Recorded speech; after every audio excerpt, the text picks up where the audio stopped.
Hola, my friend. I'm Melissa V. Cartwright, and welcome to the Passionate Performer Podcast.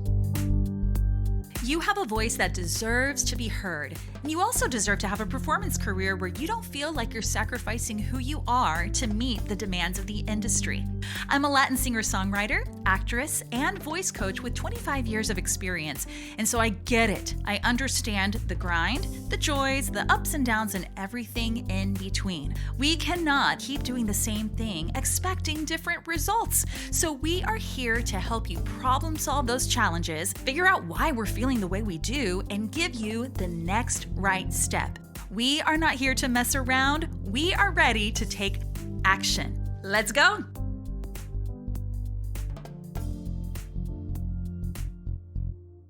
Should I take the gig if it doesn't pay? The million-dollar question, as they say. If you're listening to this and I'm still just trying to sign up for open mic nights and trying to get out there, I love that for you. Stick around. Please save this episode, even if you feel like it's not for you in this season, because some of the same principles, especially when you're navigating do I, don't I, in a performance situation, right? Do I choose to sing for this or not, can still be applicable if you're volunteering your services, right? Or you're a hobby singer and you're trying to build up your rep.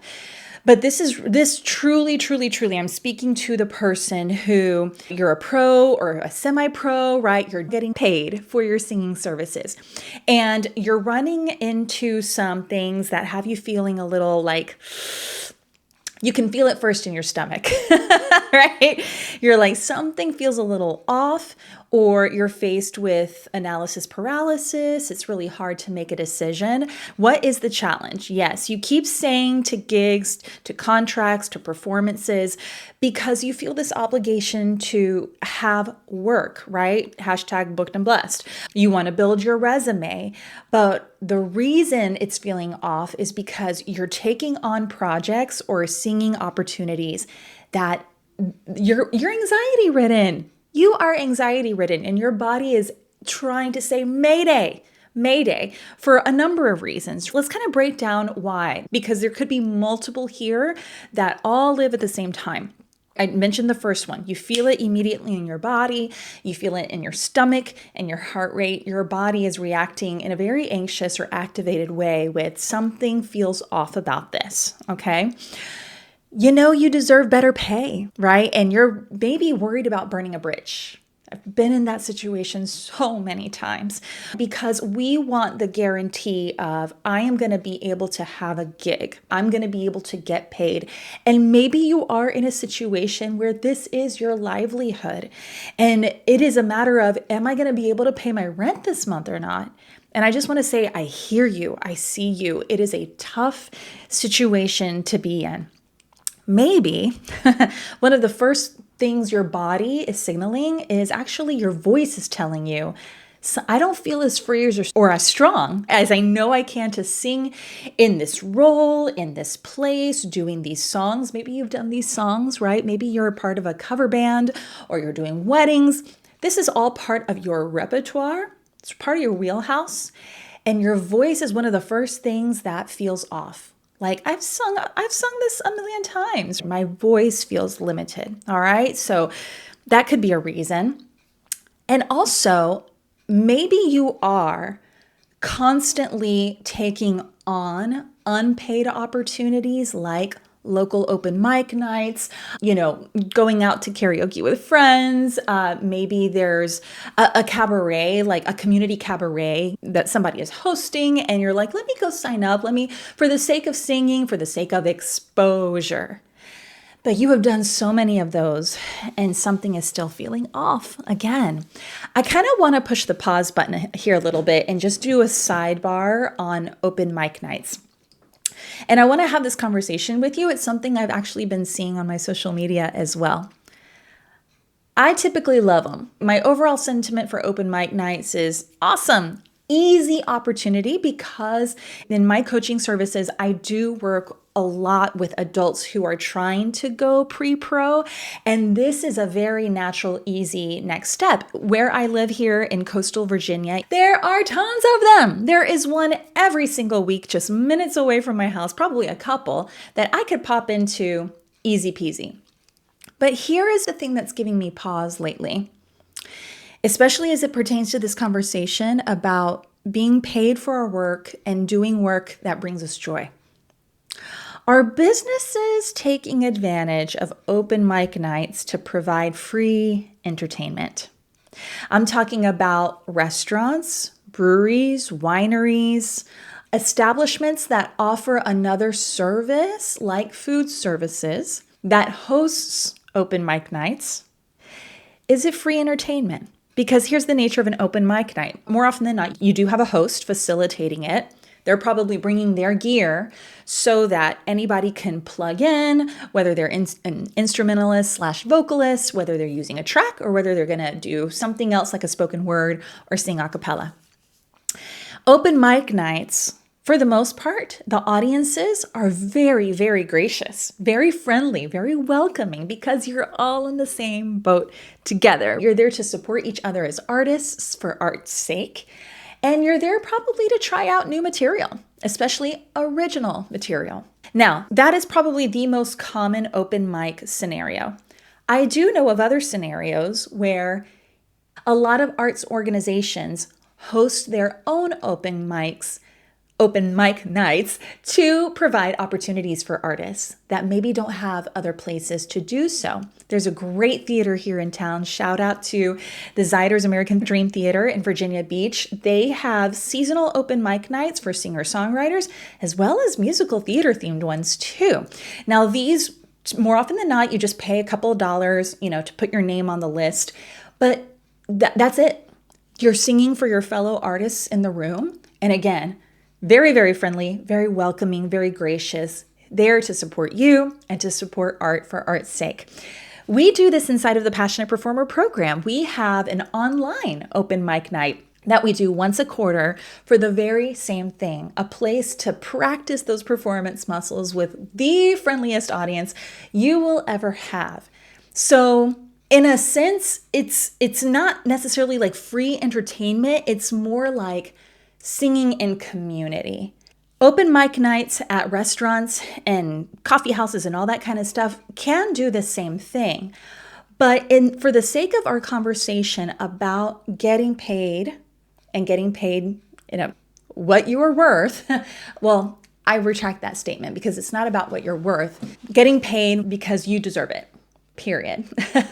I'm not sure. I think you're going to have to ask the question, do you continue signing up for those when you know you're not going to be financially compensated because you feel as though your payoff or your why is stronger than I don't need a paycheck for this, okay? Which actually lends itself into how we're going to take these next right steps, because I'm going to walk you through a series of questions to hopefully clarify what this means for you. This episode is not a, hey, how do I negotiate higher pay with this employer?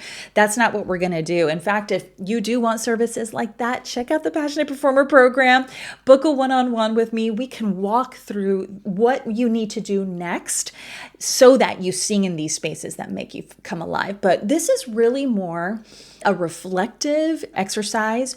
You're going to want to save this episode, maybe kind of journal through these, go for a walk and push pause after each question, because this is going to really challenge you to sit with yourself, to sit with your reason for singing. I don't agree with people who say, oh, the moment you get paid for your art, that's when you lose the love for it.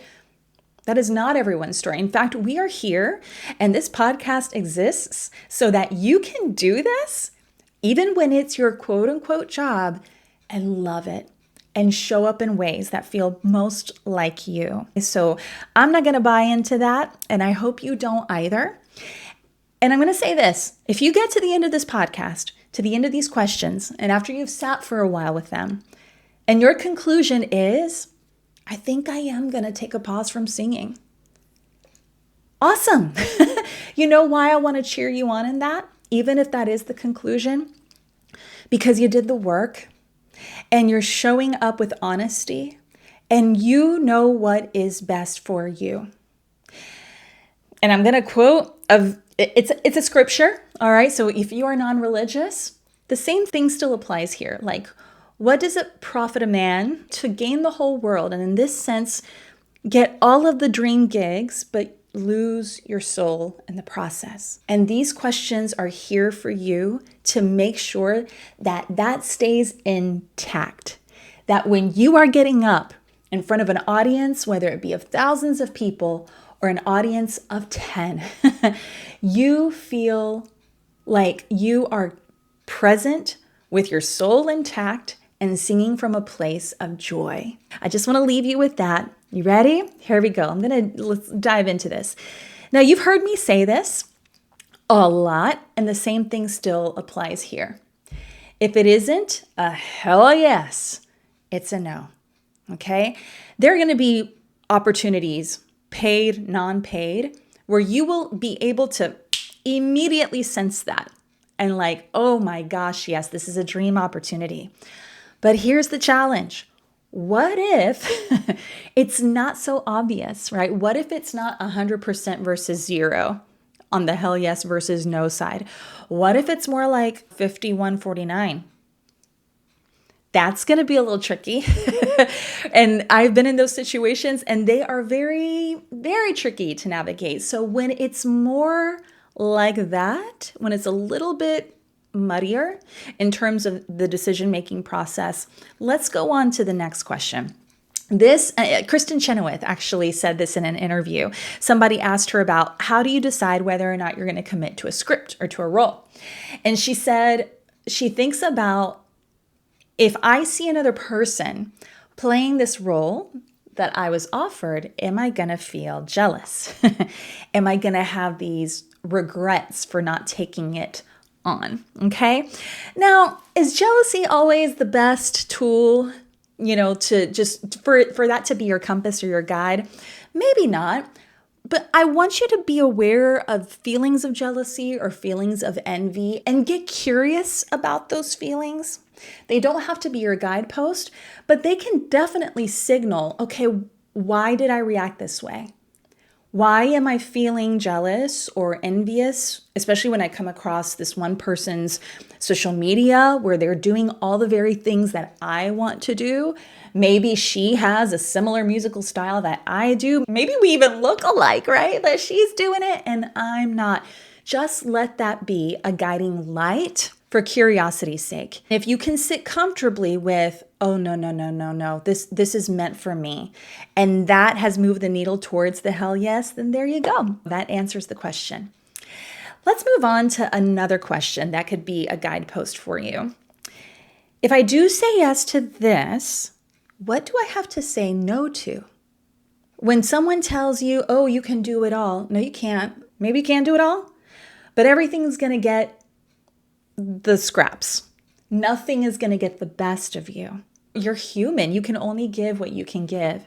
So ask this question. If I say yes to this opportunity, what am I going to have to say no to? And are those things worth sacrificing? For example, let's say you do get the opportunity to do an unpaid television appearance and you get to sing and share your music.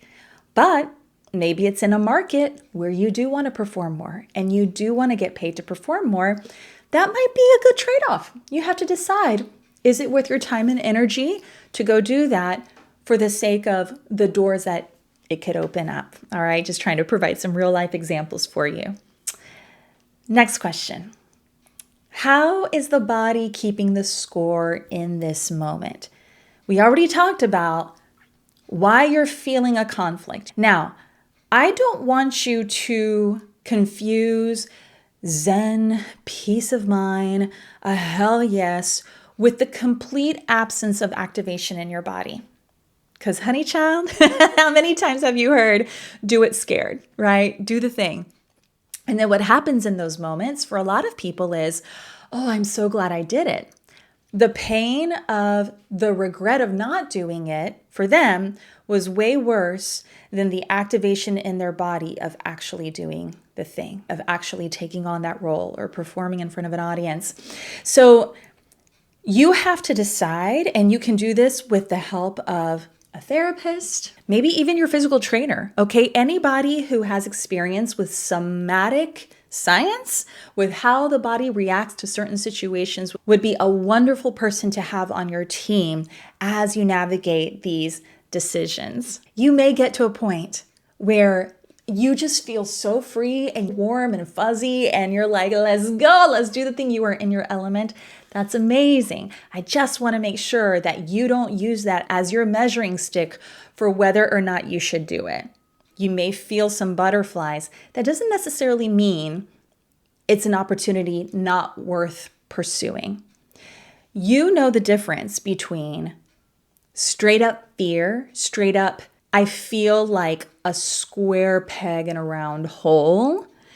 I'm talking about those kinds of sensations in your body, not necessarily, oh my gosh, I just said yes to this leading role. It's one of my bucket list items. Oh my gosh, I can't believe I'm doing it. That's more synonymous with like, we're about to get on a fun roller coaster. And as soon as you get off, you're going to want to get back on again. All right. So again, these are things that you have to sit with. You have to sit with. Don't shove the feelings down. Don't try to shove the activation away. Get curious with what it feels like in your body. Sit for a second. In fact, let's do this together. I don't want to rush through this with you. Let's sit for a second. Permission to close your eyes if you're in a space where you can't close your eyes. I'm closing my eyes with you. And I want you to imagine your dream singing scenario. Who are you with? What does the stage look like? Are you at an outdoor festival? Are you in a theater? Are you in a music video? Are you in a recording studio? What are you wearing? From the top of your head to the soles of your feet. What color is it? What texture? Are you by yourself? Are you with a band? How many people are in that band? Is it an orchestra? Is it a theatrical production with lots of lights and sounds and special effects? Is it just you and a guitar giving an acoustic performance? All right, now open your eyes and pay attention to what you actually feel right now in this moment, having gone on that imagination journey. I think that's going to inform what the next decision is going to be. Because in that moment, if what you felt in your body was something desirable that you want to hang on to, that means you're chasing the joy. It's not about the dollars anymore. You want to be able to capture that feeling, okay? And hopefully get compensated for it at the same time. Oh, that was fun. That was fun. I imagined myself in that moment actually in a theater, in a dream production. So I was in a musical theater situation, and it felt exciting and exhilarating, not like out of control, but I was meant for this moment. That's what it felt like for me. Yeah, so I would love for you to share yours. Either comment below if you're watching this on YouTube or send me a DM on Instagram. I think it's a good practice to dream out loud with somebody because you just never know. You never know. I want to leave you with a few more guiding questions, and I'm going to zip through these just a little quicker. And you can always go back, check out the transcript if you want to on this audio recording, but these really stuck out to me, and probably you can imagine these real life scenarios for you as you continue reflecting on this and deciding what your next right step is going to be. What's the true cost of saying yes to one more underpaid gig or one more toxic director? Are you building a career or burning out for someone else's benefit? Is the paycheck worth it if it keeps costing you your voice, literally and figuratively? You can imagine this challenging situation that you're in right now. Literally meaning, again, your voice does not feel free or you are exhausting yourself. Figuratively, you're having to shrink yourself in order to meet the demands of the gig. How many times will you silence your joy just to stay booked? What would shift if you believed you deserve to be paid well and treated well? In fact, I just heard a beautiful podcast from, honestly, dear listener, I'm going to actually link that episode in my notes because this goes deeper and this goes back to a narrative of money. And you may have been brought up in a situation where you did not have a lot as a child, or financial habits that were healthy were not modeled for you. And this ties into this narrative as well. We're not going to go deep into that right now, but I'm going to let you go on that journey as you listen to that episode. I'll link it in the show notes. When did getting paid mean forgetting why you started singing in the first place? This goes back to where we started with the whole, just because you get paid, now you're not going to enjoy it. We're trying to prevent that from happening. And last but not least, would you still say yes if joy and respect were part of your contract too? I recommend going back and listening to one of my previous episodes on restaurant contract do's and don'ts. I'm going to link that up as well. In that episode, I'm sharing some rather difficult situations. And yes, they do have to do with male employers who were trying to treat me a little differently as a female entertainer. Okay, so it happens, my friend. No matter what gender you are listening to this, for whatever reason, we're still having to navigate the perception of the starving artist or that art is not worth investing in. And the irony is that everybody, whether you consider yourself a creative or not, you consume art every day to get you through the day. Whether you're popping in those AirPods and listening to music, consuming a show on TV, all of the above. Yeah. So my friend, I'm also going to link some other resources in the show notes that you can read. The Body Keeps the Score, The Wisdom of Your Body are two great resources as well if you want to learn more about what your body's trying to tell you in these moments of activation. And let me just leave you with this. Your worth should not be determined on the paycheck that you get, all right, or what you can actually do with your voice. You have to be at peace with who you are as a human. And your purpose, your identity is that of being a human first. What kind of human are you? I know for me, one of my grounding phrases is that I was created and put here on this earth to demonstrate joy and beauty. And what I tell my artists, the singers that I work with, and what I'm working through myself and constantly coming back to is that singing, music making, acting, performing in any of those mediums just happens to be the tool that I get to use to do that, to accomplish my mission here on this earth, what I believe I'm called to do. And that also guards me from not attaching my worth, who I am I good enough based on what happens on my employment as a professional singer. I hope that these provide arrows for you to know what to do next.